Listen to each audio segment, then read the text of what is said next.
Thank you all for joining us today for our Tomorrow is Now series, sponsored by the Valkill Partnership, the Open Society University Network, Bard College, and the Telwar Network.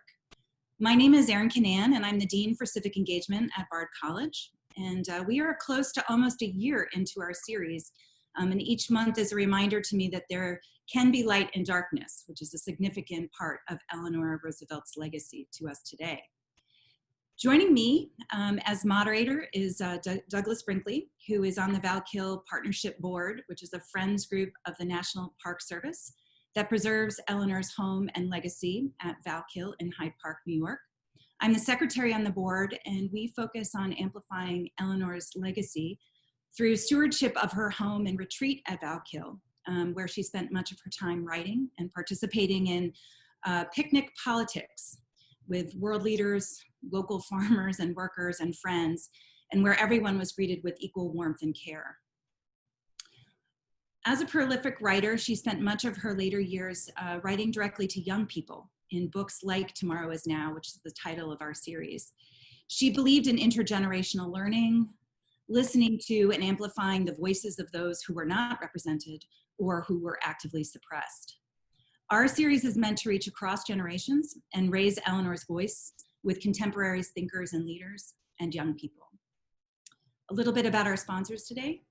The Open Society University Network is a partnership between Bard College, Central European University, and the Open Society Network, developing academic programs supporting student and institutional civic engagement across geographic and demographic boundaries that includes research, network courses, academic programs, international mobility, and community partnership. The Telwar Network is an international association of higher education institutions committed to strengthening the civic roles and social responsibilities of institutions that has resulted in global movement of engaged universities. Let me now introduce our moderator. Douglas Brinkley is an American author, Catherine Sosnoff Brown Chair in Humanities and Professor of History at Rice University. He is the history commentator for CNN and a contributing editor to Vanity Fair. He is a public spokesperson on conservation issues as well. Let me turn the floor over to you now. Thank you. Well, thank you so much. This is going to be a wonderful hour. Hi, everybody out there. I got a galley of a book this year by our friend David, Eleanor. I hope everybody gets a chance here. It's really mandatory to go buy a copy of this book right away, because what David was able to do with Eleanor Roosevelt's life is nothing short of phenomenal to me. He made her into a real person. I've been enjoyed Blanche Cook's multiple volumes on Eleanor Roosevelt, and so many facts about her political life in particular, in her 3-volume, masterful 3 volumes. But nothing has ever come my way where I actually now feel like I know Eleanor Roosevelt as a person and a living entity. So thank you, David. And I wanted to begin by asking you, where did you get the idea to start writing on Eleanor Roosevelt? Oddly enough, the actual idea materialized in the basement of 200 Madison Avenue, which at the time that I was in it, which was the spring of 2001, it was the basement of the United Media, United Feature Syndicate enterprise, which was the syndicate that published the first strips of a little cartoon called Peanuts that became a global phenomenon. That I was writing a biography about Charles Schulz at the time, and they allowed me to go down into that basement and take a look at the very first. They were all in big piles, of sort of end of Citizen Kane type room, big piles of banker boxes, and I opened the lid on Schulz, and there, sure enough, were the early 1950 documents. But right beside it, alphabetically, Schulz was S. Right at R, right next to S, it said Roosevelt, my day. And I opened the lid on that and suddenly had a realization that Eleanor Roosevelt not only wrote a column, which I sort of vaguely remembered, but the very first big galley I picked up was a beautifully crafted, simple, 6-sentence description of starlight as seen from the sleeping porch at Valkill. And I suddenly thought, Eleanor Roosevelt? And I kept reading through these thinking, it doesn't sound like Eleanor Roosevelt. And, until she got to her observations on the Evian conference, and on refugees in Europe, then I began to realize, yes, this was Eleanor Roosevelt. But until then, I thought, wow, there's another Eleanor Roosevelt here. And that was the first thought. It had to be parked for the rest of the time I was writing Schultz, but that's when I first thought of it. And she had been a great figure, a sainted and enormous, larger than life figure of my childhood. And so I thought, when I came back around to the great, I think of it as the Army Corps of Engineers biography, the Blanche Wiesen-Cook, 3 volumes. It's an enormous, as you said, magnificent, majestic, masterful work. And yet it is the thing that I thought I could write in contrast to. You lose a bit of Eleanor when you go into archives. There's 1 million documents at Hyde Park. And my mission was to free her from the archives, free her from all the detail. And one day, in fact, I was at the Arthur M. Schlesinger Jr. reading room there at the FDR Presidential Library. And Bob Clark, the wonderful supervisory archivist at the time, was engaged with all of his team in moving the 1 million documents of Eleanor's papers and all the others that are there to a temporary housing while renovations were taking place. And it was the first time I had actually caught sight of the cartons, the massiveness, the mountainousness. And I literally had a sort of, pale face. And he said, Bob Clark turned to me and said, no, that's why you're here. You're here because we need a selection of this, not a collection. We need someone to begin to really remove, Eleanor was always, the problem with her was that, to me, was she was always sort of eat your vegetables. It was a lesson. It was going to be homework now. It was time to buckle down and kind of, do the thing you might not want to do because you were going to do it, by God. I wanted the reader to have the experience of just as you've described, finding her and getting close to her and being close to her in some way that would allow them to know that she was a friend, that she was someone you could trust, that you would feel her compassion if she was there in the room with you. What was her childhood like? And what were the traumas she's experienced? And maybe also what developed as her relationship with her uncle, Theodore Roosevelt? Well, whom you've written about so well, and I'll get back to that in a moment. But I just to say, in broad strokes, it was a Dickensian childhood. I mean, a childhood that, when you get down into the details of it, you can't quite believe that the person coming out of this didn't just go to bed and stay in bed. She had a very powerfully rejecting mother. I don't want to sound like a dime store shrink, but her mom, who was a lady of old New York society, and therefore being marginalized by the great new wealth and fortunes of Morgan and the railroads and Vanderbilt. This was the New York of the 1880s, and old families like the Halls, Anna Rebecca Hall Roosevelt was Eleanor's mother, were being pushed to the side. There was no way they could compete socially anymore. They just didn't have the money, and yet Anna Rebecca Hall Roosevelt decided that's what she wanted to do. She was sort of a bridge figure, actually, in a way, Eleanor-like, between the old world and the new fortunes. And she was even a diplomatic figure. It's all limited because it's just this society of the 400. But in many ways, actually, Eleanor's mother prefigures some of her own instincts. But as a mom, she was extremely narcissistic and rejecting, and she teased and had only contempt for Eleanor's solemnness or her seriousness, and she called her granny and meant really that Eleanor wasn't what she herself saw as beautiful and wonderful. And mostly, Eleanor was a quite charming, quite actually lovely child who the contemporary Leslie's Illustrated Weekly at the time said what a lovely child she was. Her mother did not see her own reflection in Eleanor and rejected her. At the same time, Eleanor's father, Theodore Roosevelt's brother, Elliot, was a charming, charismatic, lovely guy who adored his daughter. Eleanor felt close to him, but the tragedy was that Elliot's early life had been a sort of series of self-medications and addictions, and this all developed into alcoholism when he was a young man trying to find his way. And Elliot Roosevelt had the great burden of an older brother who by the age of 25 was already the cyclone assemblyman up in Albany. Theodore Roosevelt was something altogether new. And you capture this, Doug, in Wilderness Warrior. He is a figure that is unlike anything anybody had seen before in politics in America, or ultimately on the world stage.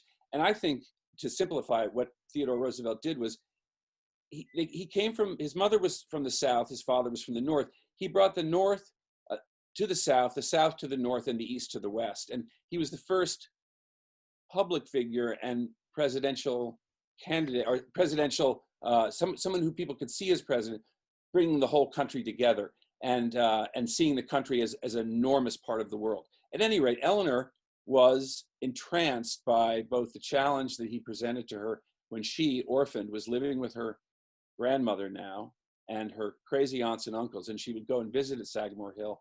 And there was a kind of obstacle course of democracy. Everything you did, every physical challenge, you became a better citizen. You know, it was sort of for the country. You were a patriot if you were going to dive into that snake pit or be thrown into the cold water off Oyster Bay. And Eleanor's sense of her uncle came, as you've said beautifully, you know, through the bird calls that he recognized. He could hear a sound in the air and go, oh, that's a tufted whippoorwill, or whatever the actual bird. She loved his great readings and actually recitations of Norse sagas up in the gun room at the top of Sagamore Hill, and found that she herself, when she would go back to her lonely room at Tivoli on the Hudson, right north of Bard College, actually just south of Bard College, and listen to her imaginative mind as it thought through what had happened. Eleanor's imagination and her ability to project herself, I found quite extraordinary, into scenes, both remembered and imaginative. She would remember whole sections of these Norse sagas that her uncle had just spoken and could recite them. She had a great oral memory, and she adored Theodore Roosevelt and was always scared of him. You know, I mean, in a way, he was a very fearsome figure. You know, he would sort of pop buttons, and would he actually arrive at East 74th Street, East 76th Street, where she and her fifth cousin Franklin were going to get married, and Theodore was going to give her away. Would he really arrive? Would the president arrive through the great tumult of the St. Patrick's Day parade? And once there, would he, and did he, in fact, he did dominate the room and become the sort of bride and groom all together in one? You mentioned, long answer, sorry. No, it's perfect. A great answer. You mentioned Tivoli, right by Bard. And you visited the home that Eleanor Roosevelt used to live in Tivoli. What was that experience like, going to visit that particular property? Well, out of this world. I mean, I never expected it. It was by sheer chance. First of all, it's right out of a Edward Gorey drawing. It's an enormous old mansard house up on a bluff overlooking the Hudson River, and you come to it through the woods. And once you sort of come out of this wood, you're on the woods road coming out of Tivoli. Then there's a gatehouse that looks surely as if the Munsters or the Addams family live in there, and no one was in there at the time. That was the thing, is, well, you go through the trees, suddenly up pops this mysterious house with empire appointments in it, but completely run down the time in the fall that I arrived. And it was then owned by a guy who was developing it, and it's, by the way, right now being restored quite beautifully. But at the time, the great miracle was that from the time Eleanor's uncle had left there in the late 50s, I believe, to 2009, a family of Estonian fishermen in Brooklyn had owned it, and they had always come up, 9 families, to fish in the Hudson and to spend their weekends in fair weather. It was never heated. No one spent a dime ever during the 80s and 90s, during all those renovation years where such houses and places were either abandoned or broke into condos or turned into sort of showcases. No one spent a dime. So it actually looked, once they had left and taken the Coke machine out of the kitchen and a few other things, they plywood, walls had been taken down. Back it came to exactly the house that Eleanor had lived in, even the wallpaper. I mean, I'm not a great big, sort of wallpaper guy, but it was quite amazing to stand in the room. And my first day actually in there, I spent several days alone in the house. And so you get this sort of vibe of it. And when you're by yourself, and the first day when I stepped into her room, it had been pointed out to me, which was I could literally hear a tanker going by on the Hudson, and I could hear the voices coming up across this long lawn, up over the New York Central tracks, across the lawn. And it's those sorts of things where you realize what that must have meant to someone where there was no radio, there was no almost newspapers coming a day late. The sounds of often foreign sailors, men on those ships, what that must have sounded like coming across the lawn to Eleanor. Well, and you mentioned Franklin D. Roosevelt, her fifth cousin. Was it unusual in this era to marry somebody that was your fifth cousin? Was there a stigma associated with it, or was it far enough down the hereditary line that it didn't matter much? It's a great question, Douglas, because I actually was stunned by what a theme of cousinship as partnership had been created in the Roosevelt family and in other families. The Peabody family of Groton School, where Franklin went to school, the headmaster who became a model for him had married his, I want to say, third or fourth cousin. Eleanor and Franklin were fifth cousins, which was pretty much, I mean, that wouldn't raise eyebrows. But what the Roosevelts did was they married cousins. Had married cousins before. In fact, Franklin's father, in his first wife, Howland, who died, and before he married Franklin's mother, Priscilla Howland was a cousin of his. So it was in the family, and it was something, and I was going to say was, they also lived side by side. They created buildings in the city that were side-by-side buildings where cousins lived next to cousins. We sort of have the Kennedy compound as the model of cousinhood, Valhallas. But the Roosevelts were perfecting this sort of, it's sort of the idea. It's almost like that Sedgwick pie up in Stockbridge, where on Judgment, all the stones in the Sedgwick pie, which is gravestones in a cemetery, on Judgment Day, fancifully, notionally, all the Sedgwicks will rise to go up to heaven, but they will only see Sedgwicks. That's why the stones are done in a circle. It wasn't like that, but it was almost like the most important people to the Roosevelts were Roosevelts. I mean, they loved to fight each other, and they were always teasing and being, needling each other in different ways across the tribes, the Oyster Bay tribe and the Hyde Park tribe, in good nature, and then in political warfare, actually. But the sense that they were people who knew each other and got incredible energy from each other was very clear. And Franklin and Eleanor marrying each other was almost the apotheosis of this. What was Eleanor like as a mother? How many children did she have? And what was, how did she, take on the role as caretaker and teacher and nurturer? Well, it's a complicated story, her life as a mother. In fact, you could do a whole book on just Eleanor as a mother, because there were so many factors involved. Her children later, she had 5 children who lived and 1 who died. And it was her third child, second son, who died very early death after only less than a year. He died of, his heart was frail and weak. He died essentially of a virus, I guess.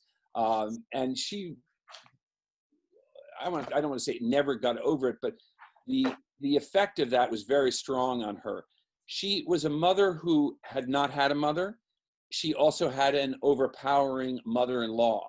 And Franklin Roosevelt's mother is a unique study in that she raised an only child to be president of the world, essentially, to be president of his world. And she would sort of be co-president in a way, or co-director of whatever world Franklin was in, and that included his children. And they were as much Sarah Roosevelt's children in certain times early on, particularly, as they were Eleanor's, because Eleanor didn't yet have the authority. She had no confidence. She lost out in all the wars. I mean, put it this way: when you have a child and you hear your child call in the middle of the night, call to you or call out in the middle of the night, and you're a mom, and dads too nowadays, you go to the crib, you go right to it, that child, and you lift that child up, and by the time Eleanor, in that same situation in Eleanor's house, Eleanor and Franklin's house, when she had little children, by the time she got to that crib, there was already, her mother-in-law had already been there, pronounced that castor oil was the answer, and a maid was already taking care of it. Eleanor wouldn't even be able to touch that child. And that seemed to me a paradigm of where things were for the Roosevelts. She also did kind of a funny thing where to be modern, she actually aired her daughter Anna in a kind of odd cage that was parked in a window and sort of hung outside. It was thought to be a smart thing to give, a wise medical thing to give a child lots of air. And until the neighbors started complaining that the children were being abused by being hung out the windows, although other mothers thought she was being very daring. Eleanor had a tough time as a mother because she never really belonged to her children. And they were four rambunctious, big, clever, and very stealthy boys. I mean, they were a handful. And Anna, her daughter, whom I think in the long run she became in some ways closest with, or understood best as an adult and was understood by as an adult, she had a terrible time trying to be the mother of a daughter. And she did as mother, made choices for Anna. There were many other things that she herself had not wanted to do, be a debutante in society and so forth and so on. There was a way Eleanor had of,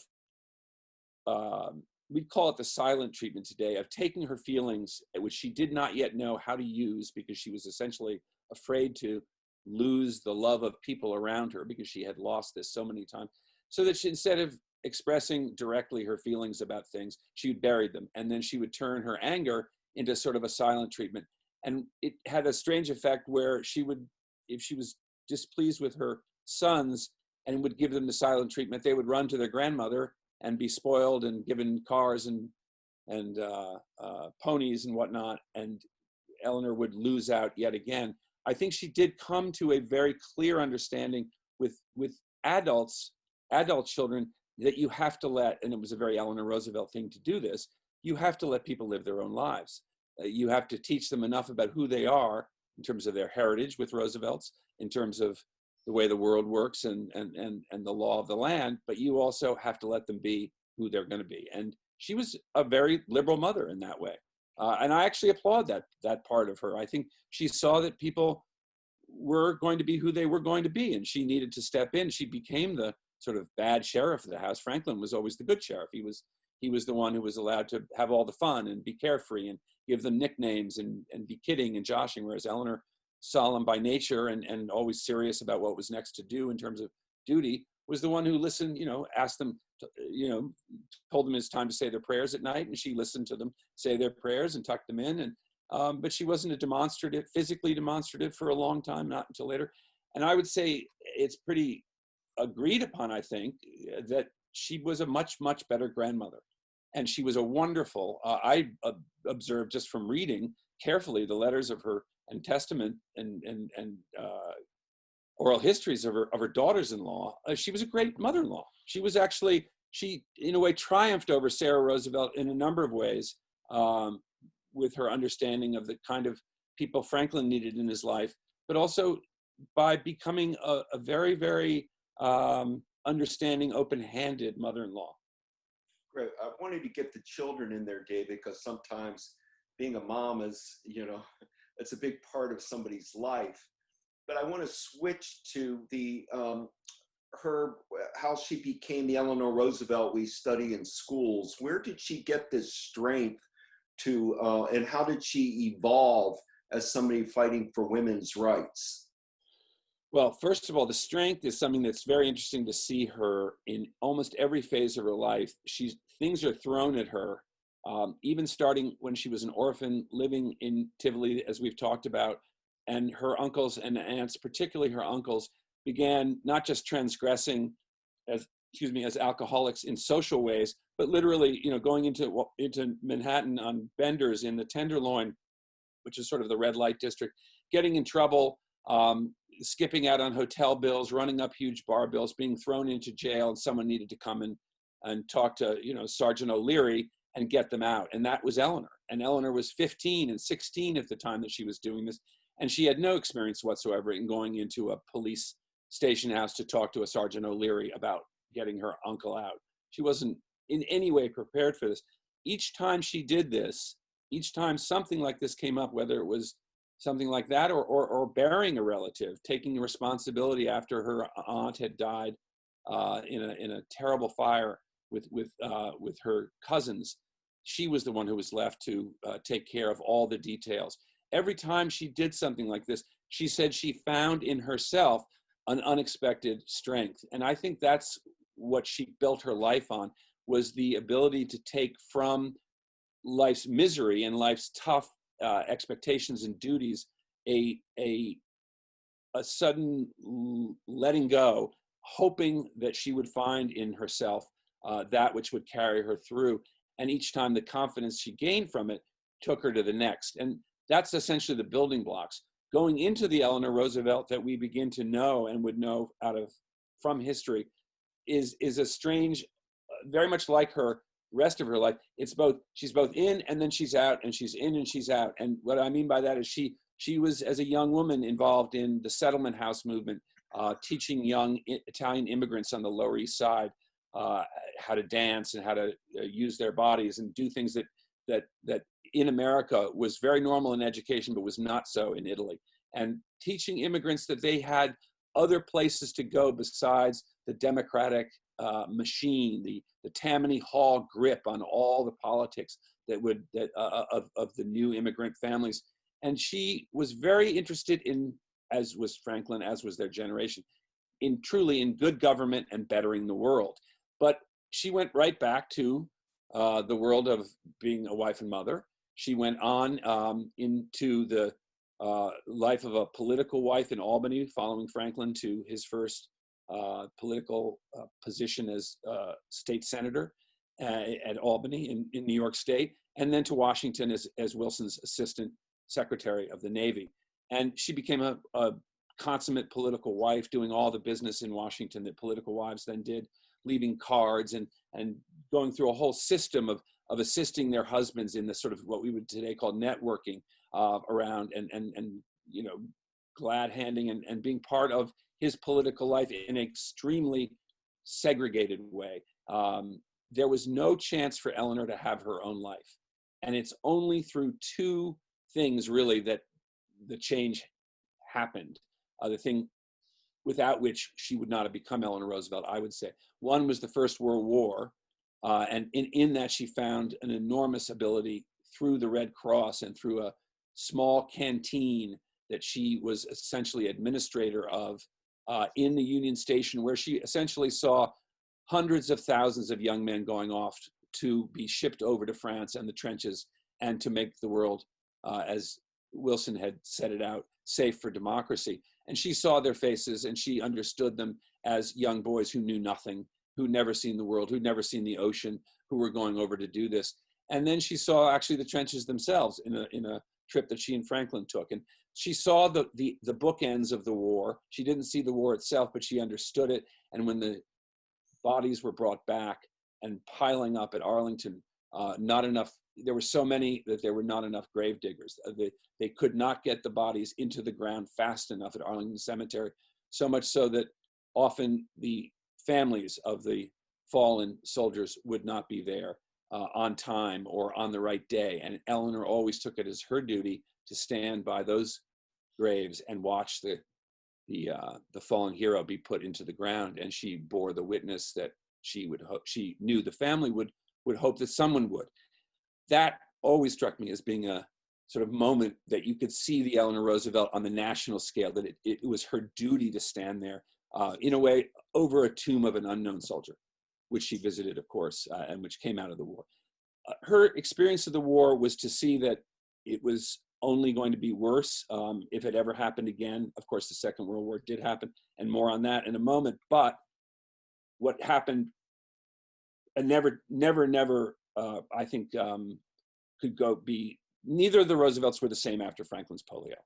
And it allowed them, in very brief terms, it allowed them to be separate in a way that was acceptable and mutually, reciprocally strengthening.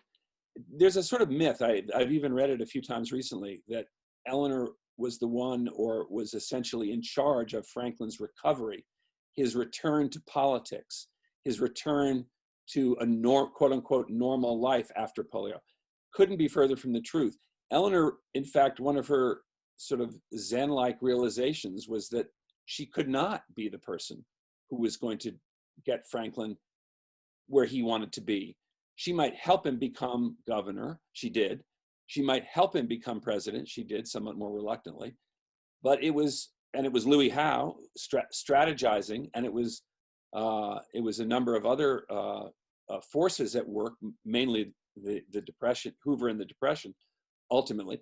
But Eleanor realized that the thing you could do when you love someone was realize what you could do for them, what you were able to do. And if you couldn't, it was allowing someone else to do it in a way that was going to bring the, well, Franklin wanted to be president. That was the main idea he had of himself, was of himself in charge.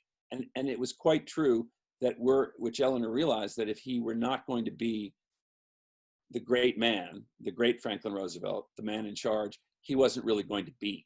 I mean, he wasn't going to be very much at all. He would be sort of an annoying hobbyist with his stamps and his books, barking orders in the great room at Hyde Park. But this wasn't what she therefore saw and helped him achieve what he needed. But it was not she who made it happen day to day. It was Franklin, and it was the people who worked with him. Once she became First Lady, a Great Depression occurs, and he's a two-term governor, but he finally wins. He wins the presidency in 1932, and he's sworn in March of 1933. How did Eleanor Roosevelt adapt to being First Lady, and how did she redefine what that role was? Well, it's worth mentioning first that she, by then, because of her letting go with polio, had become so adept at professional politics. She had remade herself in order to keep Franklin's name in the game, and also to follow the tide that followed the women's suffrage and the 19th Amendment, and what happened in our country 100 years ago, which was the largest new block of voters was suddenly on tap. And they needed to find out how to vote. They needed to find out who to vote for, not to vote with their husbands, but to vote for themselves. Eleanor's education was partly going out and all through New York State and educating those women and organizing those women. And that's where she became a professional politician, was on the road in her car, driving with her friends Nancy Cook and Marion Dickerman, New York State politicians themselves. And learning the ropes, learning politics from the ground up on the grassroots level. By the time Franklin became governor, partly through Eleanor's help and partly through Al Smith's presidential aspirations and her own commitments to Al Smith and what she had learned in his campaign, she was fully professionalized politician in her own right, as a woman could be at that time in the women's division of the Democratic Party. So that when Franklin beat Hoover in 1932 and she realized she was going to be First Lady, she was not reluctant First Lady, I think is the moniker given to her by Lorena Hickok. It's not really true. She was actually a horrified First Lady. She didn't want to go and pour tea. She wanted to continue to have opinions, to teach people, to bring a sense of a larger Democratic Party with a bigger tent, with more inclusiveness, with more equality. She wanted to keep fighting for women's rights, especially women's workers. She had made the Smith administration in Albany, Francis Perkins, who was coming into the FDR cabinet as Secretary of Labor, had put regulations onto things that had bedeviled New York City and the Roosevelt family, including, diphtheria, which had taken her mother, and great advances were made. She did not want to fall back into the job that her Aunt Edith, Theodore Roosevelt's wife, had, pouring tea. And I think, to answer the question, what she did was she first of all fell in love, which is an odd thing to realize, that as she came into the White House, she was fully in love with an AP reporter whom she had met during the campaign.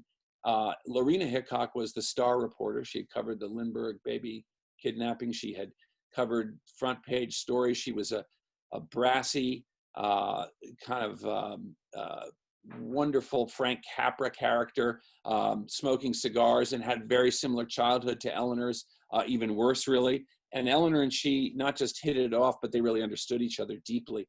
And as that relationship, which was very clearly on Lorena Hickok's side, coming out of her own life as a lesbian, was clearly a sexualized relationship. One can see from her letters. It's really unambiguous. It was seen, I think, for a long time as something ambiguous. I myself didn't see it that way. It's clearly a love relationship, a sexualized relationship, but also it's out of Eleanor's lifelong need of wanting to be useful and wanting to find, through usefulness, real love with someone. That's how she saw, I think, being able to connect with people was being useful to them. That relationship was mutually reciprocally useful for both of them. And Lorena Hickok actually abandoned her career for a time as a reporter to report essentially for the New Deal. But Eleanor's coming into the White House was Eleanor going out of the White House. She did her duties in the White House. She actually did extraordinary things, shaking more hands and having more women to tea and doing more than anybody else had ever done, of course. But she also was on the midnight train every night up to New York or wherever she was going next. And this is what she did as First Lady. She mobilized the job. She put it on wheels. She put it into the air. She was an airborne First Lady, and no one had ever seen anything like that. We had Lindbergh had flown to Paris in 27, and by 32, when Eleanor was First Lady of 28 to 32, when Eleanor was First Lady of New York, she had her first plane flights. She wanted a pilot's license. Franklin had told her, no, it's really not a good idea. A, we can't afford a plane. B, it's not safe, and I don't want you doing that. He was afraid of flying, as a matter of fact, and that flight he took out to the Democratic Convention, the first time ever a nominee had gone to the convention to accept. He also flew in a plane and he had terrible time the whole way. Eleanor was the only one actually on that flight who didn't throw up among the entire family. It was a bumpy flight to Chicago. Eleanor's life in the air is, again, another story, and with Amelia Earhart and flying her over Washington and Eleanor taking the controls and so forth. I sort of boil it down to the first two things that happened in the White House that made the difference and set Eleanor on her course was the May 33 trip she took across the country actually to see Eliot and his second wife to be, and to sort of talk straight, plain talk with her son about his future. But she made a trip that had never been done before, and anywhere along the route, people hearing a plane in the sky could look up and think to themselves, well, it's the depth of the Depression, but if the First Lady of the United States is up in the air and flying that way, well, anything's possible still, and we still can do things in this country. It made a difference. It meant a lot to people that the First Lady was in motion this way, because people came to the president, but Eleanor was coming to you. And that's really what she proved by going to see the bonus marchers in the same month in Washington. A lovely little story with Louis Howe taking her out there, himself saying, I'm taking a nap and going to sleep in the back of the open car, while Eleanor went in to meet a group of men who were U.S. vets coming to the Capitol for the second time after Hoover had ordered MacArthur and his sub Eisenhower to open fire on a group of vets who were encamped in Anacostia and in Washington, D.C., trying to get their promised bonus. And here was the U.S. Army firing on its own. and it was a disaster. And the second group that came was also expecting violence, but here came this lady without anyone around her, walking into a tent and suddenly introducing herself as Mrs. Roosevelt. And within 20 minutes, she was singing songs that she remembered from the canteen in Union Station, singing World War I songs with the men. She was having a meal with them. She was talking to them, listening to them. And listening is the other, I'd say, besides mobility, the thing she brought right away to the First Lady, to the job of First Lady, which was to listen compassionately, to not just listen. I was watching a documentary last night of the Reagans, Nancy Reagan with this sort of vacant stare as she listened to people. I just couldn't get over the contrast. Eleanor's listening was the listening of someone who's hearing you, who's seeing you, who's understanding things that, maybe your mother would understand if you spoke in that voice to them. But Eleanor was such a success with the men in that tent at that bonus march camp that the next day's headlines in the Washington papers was a quote from one of the vets saying, Hoover sent the army, Roosevelt sent his wife. And that was it. She was his eyes and ears. It's the cliche, but she was so much more than that. And it was really her eye. She noticed. She was much more about seeing people. And I interviewed a number of people, including the great historian, writer, politician, Gore Vidal, who said, I asked him a couple of things about Eleanor because he knew her so well. And he said, she did the strangest thing. You'd often find her staring at you. And I kind of knew what he meant because there are pictures where you see her sort of looking at the person she's with, and it's uncanny. It's almost as if she's not there, but she's projecting herself almost into that person's imagination and life and seeing them and understanding them. He also said a great thing, by the way, about he had been present in Hyde Park during one of the tragedies of Eleanor Roosevelt's later life. One of her granddaughters had suffered a fall at a summer camp from a horse that turned out to be fatal. And when the news came, it prevented President Kennedy from a visit that day. It was rescheduled for the next. That's the kind of way Eleanor Roosevelt continued on with things. She said, we're in sorrow here, but come on ahead to this extremely important meeting with John Kennedy. But the day itself, when the news came, Vidal happened to be there, and he was running for Congress at the time. And he said, I said, well, what did it look like? What was she like that day? And he said, imagine the Statue of Liberty, and then imagine the Statue of Liberty collapsing and crying. That's what it looked like. And I thought, my projection of my story was I always told myself I was going to start with Jane Eyre and end up with Lady Liberty. And that it was this sort of from the Victorian to the space age that you, Doug, have captured so well. But that arc was what I had to do in one volume. And if I take any satisfaction is not the right word. I'm not sure. I guess it's sort of ease that I haven't done more harm, which is what you feel like with Eleanor Roosevelt. You're taking sort of a Hippocratic oath almost. But I feel that to get her into one volume that goes from the Victorian age to the space age was the challenge. And that's really the problem of the biographer, but it's also the problem of her life, which is she lived through everything. And that's really the extraordinary story of her, is the transformations she made in her own life personally that both kept up with, sometimes fell behind, but sometimes went ahead of the transformations in some of the greatest transformations from the Civil War to the time we now live in, which is another age of great transformation. Yeah, and you captured all of that in a single volume, and it's a miraculous biography. It's the finest I've read in a long, long time. I have one last question, and then we're going to open it up to some people. And mine is, what was Valkill, and what did it mean to her to have a refuge like that? Well, Valkill has so many different meanings, but at first it has to be understood. It was really the way for her to get away from her mother-in-law and be officially away, but also unofficially able to return to the big house as her mother-in-law's house was known, as Franklin's house was known, and to resume her role there. Valkill was a getaway. It was a refuge. It was a cradle of Eleanor's politics. I love that phrase, picnic politics. That was the later version of Valkill in the 50s and 60s, where great picnics would take place and people from all over the world would be involved in the politics of the moment there at the picnic, while Eleanor cooked and served the hot dogs, as she had done with the King and Queen of England so famously. But it was a place in the 20s when it began of her finding her way with her friends who were New York politicians on the female, on the women's Democratic side of things at that time, Nancy Cook and Marion Dickerman. And through the various different forms of who lived there and who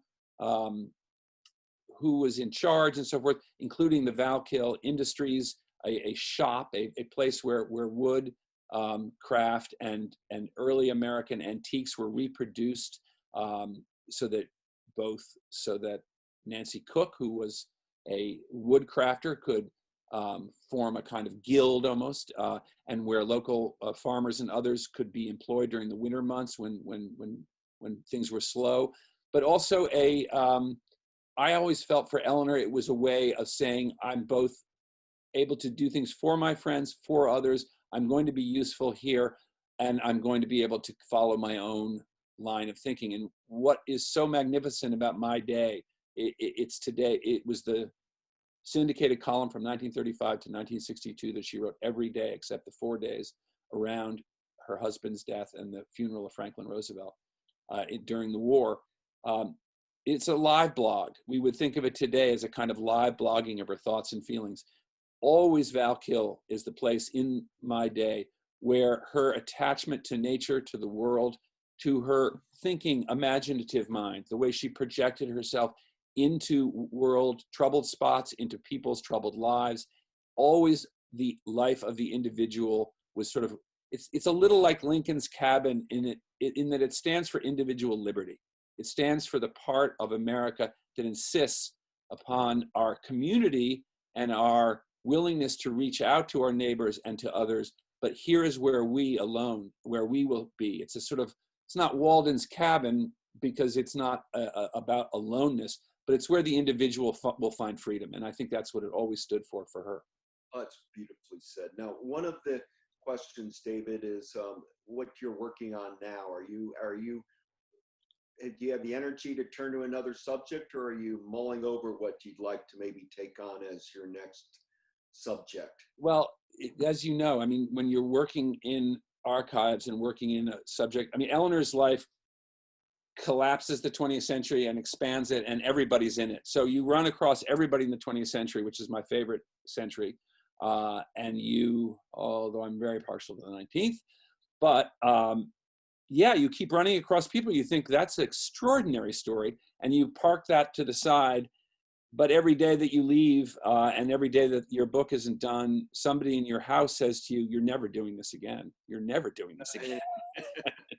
So I'm somewhere on the tightrope now between all those wonderful ideas that I had and how do I get started again. And somebody, I think it was Justin Kaplan, who wrote about Mark Twain so beautifully, this is a practical writerly thing, but wrote very well about how hard it gets as you go along, finding subjects that mesh with the last one and that take you into a new place, and where you keep finding the scale, I guess, that you want to write at. I mean, Eleanor is such an enormous life. I can almost imagine writing a smaller life, and yet also at first being sort of, I was very jealous of Stacy Schiff's Cleopatra because there were no papers at all. That would be a shock to me right now. Would be to write a life where there weren't a million documents. On the other hand, what a great challenge. I'm not writing about Cleopatra, but it's sort of, that's where my thoughts are more what kind of a life is the right one. And I also don't seem to be able to get away from figures. N.C. Wyeth was one, Charles Schultz was another, Eleanor Roosevelt was a third, that all had made a huge impression on my life by the age of 7. So who knows? It might be Willie Mays.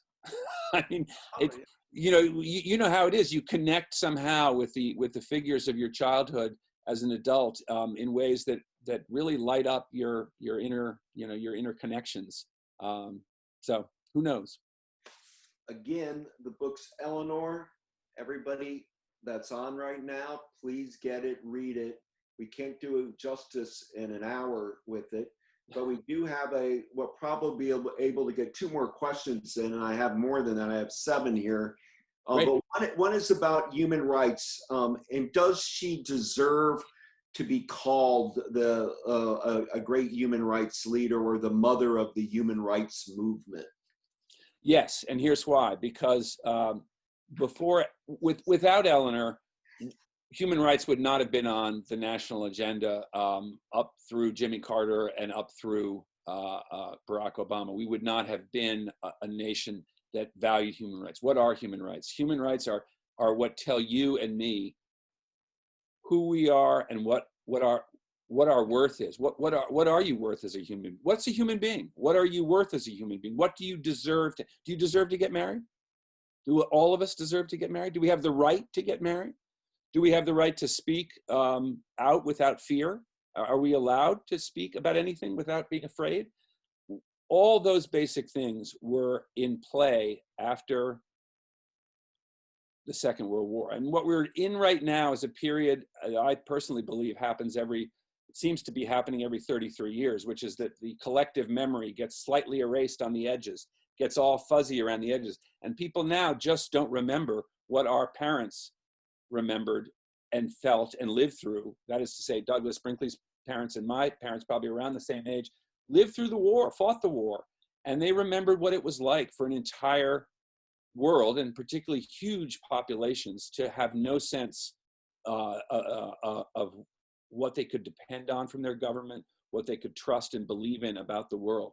So Eleanor's job at the UN as chairman of the Commission of Human Rights to define through a document, the Declaration of the Universal Declaration of Human Rights, with 18 member states helping her and her team write it, 55 member states called upon to agree on it. Every single thing that made a human being in all those cultures had to match up in some way that everybody agreed that they were going to have water, they were going to have the right to speak, and so forth. That is a challenge that no one but Eleanor Roosevelt at the time, I think, was up to doing in terms of making all those things happen at the same time so that they would actually create this document. Has it been a document that we are all bound by and living by? No, that's the problem. The problem is that the document itself, it is in and of itself a document that will be worthy to the end of time, but in its versions through time, it's going to have different impacts. And I've spoken with people at different times in the course of my writing about Eleanor, about this document, and people have different reactions to it. And I think it's a distraction to look simply at the influence of the document, but to register the impact of it itself in its time and on its potential for the future is, I think, what's important. Another question is about Marian Anderson, and in more general, Eleanor Roosevelt's relationship with African Americans and civil rights. A very slow-moving Eleanor and Franklin brought African American Black rights into the New Deal. The New Deal was not at first something that was extremely friendly toward Blacks who needed jobs, who needed protection, who needed assistance.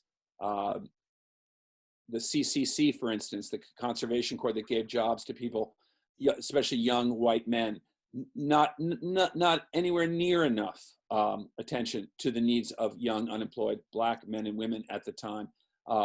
It was all the developments you see in the Roosevelt administrations, up to and including the GI Bill, which even today, this morning, Representative Clyburn is on television this morning discussing the legislation he has just proposed to give the benefits of the GI Bill to Black soldiers in the Second World War. Today, 2020, we're just repairing this. So there's many holes in it. Even Harry Truman, FDR's successor, had to desegregate the US Army in ways that Roosevelt himself couldn't. But what the Roosevelt's did was they first gave, and Eleanor particularly, even more than Franklin, gave blacks in the US a sense that the government was listening for a change, that there was going to be they were going to be heard, that their concerns, their issues, their needs were not going to simply fall on deaf ears or be swept aside. Now, the progress was slow, but the NAACP, which Eleanor joined the board of, saw that Eleanor was the way to bring to the national conversation and the national agenda the concerns, immediate concerns of vast numbers of black people in America. And indeed, by 1936, the Democratic Party was much more the party of African Americans, partly because of Eleanor. And by the time the war began, various different programs that FDR had started were beginning to make employment a bit more fair. We still didn't get it right, and Eleanor got a few things. Marian Anderson's concert is a moment of simply awareness, of national awareness being given to the idea that we had to move away from segregation and Jim Crow. But we didn't. It took us far, far longer. And on the very same steps of the Lincoln Memorial, flashing from 39 to 63 in Martin Luther King's speech, we're seeing exactly the same America. But Dr. King's moral arc of the universe is bending, and Eleanor was one who kept bending with it, she herself in her personal life. And I think you can't say enough for people who change. That's what we all have to do. That's what our national reckoning is about right now. It's about each of us beginning to find a way to change. And that perfectly leads to our final question, David, from somebody that's on this lecture or webinar. They want to know how Eleanor Roosevelt's applicable to America today. And is there anything you took from studying her that would be important for people to, be inspired by or take from her life and legacy at this particular difficult moment? Well, I think it's you've written so well, Doug, about the four freedoms and about, the four freedoms that FDR created in order to make us understand what we were fighting the Second World War for, why we were a nation that sought freedom from tyranny, from the fascist and Nazi Europe that was beginning to engulf the world, was that we wanted freedom from want, we wanted freedom from fear, we wanted freedom of speech, and we wanted freedom to practice our religion. And those things are all in play today. And I would say the most of all would be freedom that fear has been used again and is being used again as a way our politics is being fought over, and the way we are in fear of a pandemic, and the way we are in fear of truth, and the way we are in fear of so many things in the national conversation right now. Eleanor's legacy and Franklin's legacy, but Eleanor's legacy particularly, is to live your life without fear, that to face your fears both personally and to face the fear, just the way she looked at we're a day past Pearl Harbor Day, but just the way she looked at the attack on Pearl Harbor as an opportunity for Americans not to go to war, but for Americans to understand that they had the strength within them, and that she herself, when looking as First Lady at the nation that was unprepared to fight a war, but that had the character and the absolute belief that they would find in each other the strength and confidence to fight fear, and to fight the fear that the Japanese were going to take over the West Coast, fight the fear that Hitler was landing on the beaches of, and the Nazis were landing on the beaches of North Carolina. Fear and panic gripped America, has gripped America. It gripped America during the McCarthy communists and all the Red Scares that had preceded it. We're in the same fear now. People, QAnon and these other nasty notions that we are to be fearing people doing things that are unimaginable is nonsense. And Eleanor's wish for us to believe in ourselves long enough, quiet our minds, and see clearly what we're seeing, use our own minds, use our eyes, and trust in each other. That's her legacy. What a wonderful way to end. I'll hold it up one more time and tell everybody out there to make sure you get Eleanor truly I review books for a living for decades. It's one of the best biographies I've ever read, and it is a major contribution to American studies. And it's probably the finest single volume biography of a major woman in American history ever written. It is a tremendous book. You'll really get to know Eleanor Roosevelt. David, to be continued. I could talk to you I hope all so. day. Same here, Doug. Thank you. You were a great writer, but I now see you're a great storyteller and raconteur and historian. And thanks for being part of this today. Thank you, Doug. Thank you for being part, and much Bye, appreciated. everybody. To Val Kill, thank you.